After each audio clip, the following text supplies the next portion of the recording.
ifalobo manga na mbelito pe na poison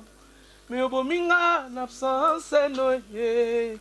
likolo ndima boumu na sapatu na mbete zwa liberté liberté trahir kora basorti nanga Congo France Bisona bango na biso bisona bango ekara molai France.com site ya Tolo Masolo à danger Masolo à kitoko CongoFrance.com. Merci d'abord pour la parole. Donc na bananon ko pesa bana monde entier précisément na pays natal na Congo banangola batutu baza ba fanatique ya wenge musique à maison mère na ba fanatique ya Tade de Montikil ou balinga Tade bana tout bazara partout quoi. Donc somo nga na studio lelo parce que le 30 juin les la journée na biso ya indépendance par rapport à signe de temps na par rapport il y a carrière nanga na sali pembe na patron nanga le roi de la forêt ex patron nanga faut bien le dire grand frère nanga père nanga donc muto asali ke lelo Tade azala Tade donc c'était une façon il y a qu'on remercier il faut aller à la télé parce que avec tous les silences où il est qui nazala rana bango sur ensemble était mais que c'est terre et synonyme à hypocrisie or na cause à la jamais hypocrite parce que le roi de la forêt a salé ninga a bien ébélé donc na longwe kuna na ni lettre à blâme ni problème na bango ngapi na dans les camps de montagne ninga penza musala et si là ndé musala et si 7 jours de la semaine on nga mo pe na zana teni donc lokola ngana on a bimicité pour ngapi na zo ça déjà na disque a na sala nanu pour na vie nanga nanu na yemba nanu pe na longwe nanu l'indépendance donc nanu na indépendance ndé nanu le roi 7 jours de la semaine pesale et on mona la tiboye basomba disque wana ba yoka vona na kati donc on a non d'abord pour na so fanatique il y a une musique à maison mais on a fanatique à monde entier ba Tade de Montikil d'abord étant que chef il y a une musique à maison mère le lot d'indépendance n'a profité pour na la démission nanga il y a chef na kata groupe une musique à maison mère donc le lot appelle journée il y a démission nanga comme indépendance ce bon moninga le lot na studio parce que il y a un temps pour tout nazo qui formation et pas le roi de la forêt temps et coquille ndé mo non so ke na luka musala neti mona iba lek na so exaucer bazala ipemenya papa le lo bakenda pe États-Unis kotanga ndenge za pe baninga msusu batikali so ba bimana 2020 to aneni bango pe mutu na tour na ye mais na préféra qui ezala neti ya batunyo sauter parce que biso to sala mingi nanu luzitu makasi na le roi de la forêt non luzitu parce que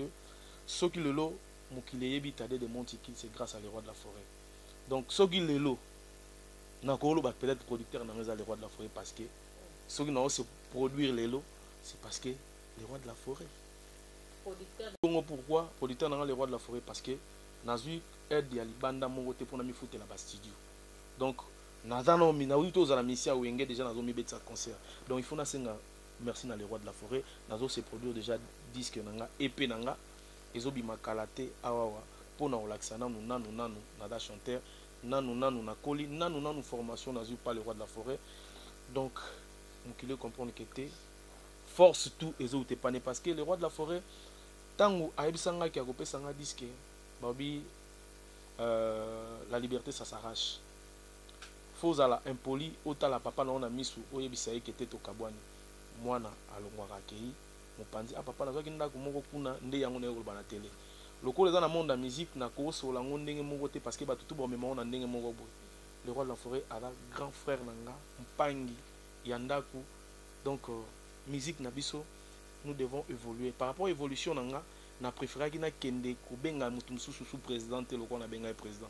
na préféraki ngai pe nazala dirigeant ya groupe nanga ngai pe nasala ep ngai pe bayokanga ndenge bayokaka baninga mususu après combien de temps au vandi oyo tokocha témoin te na moment oyo ke Tade na opesa au disque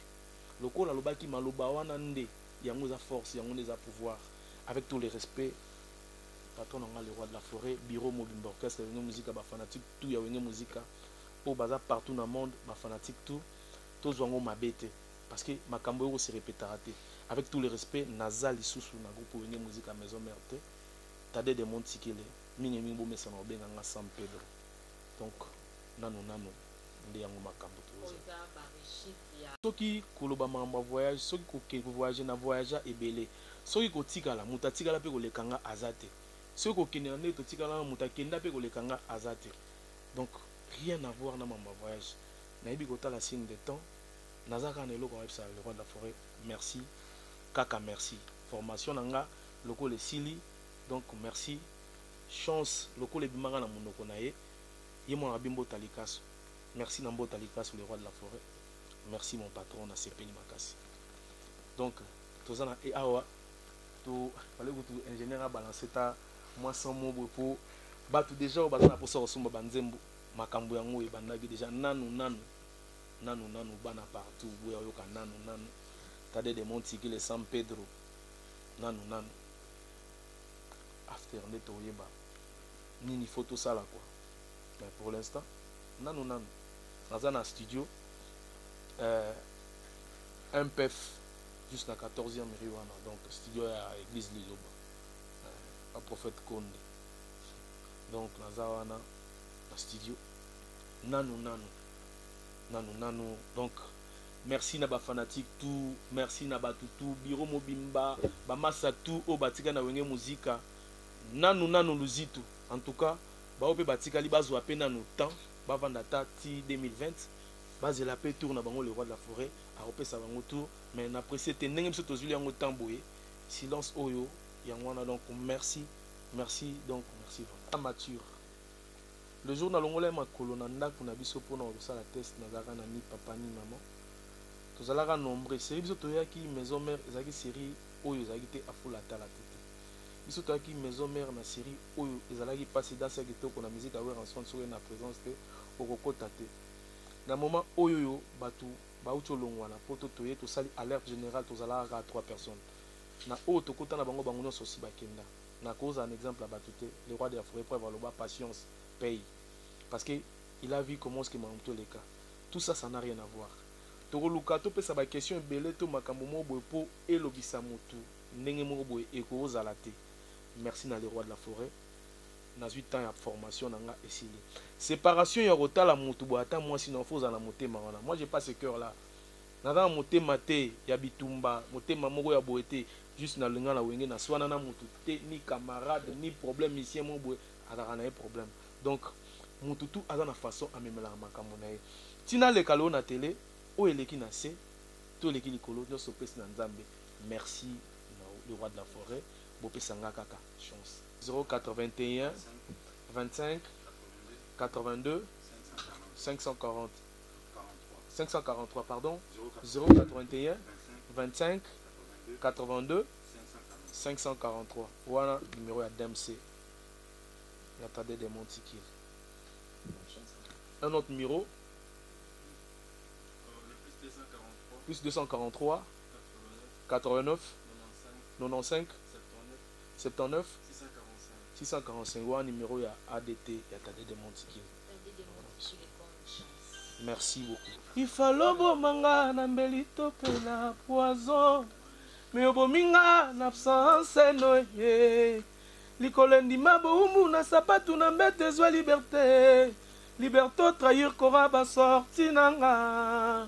nakanisaki courage eza absence akobanga na mikosaki doma sheri na ye alelale bayuma ye bebe lala lala ko bebe lala lala ko yola lolingaka no bengo bafan bozela nanu e nanu elingaka nebo nanu bientôt.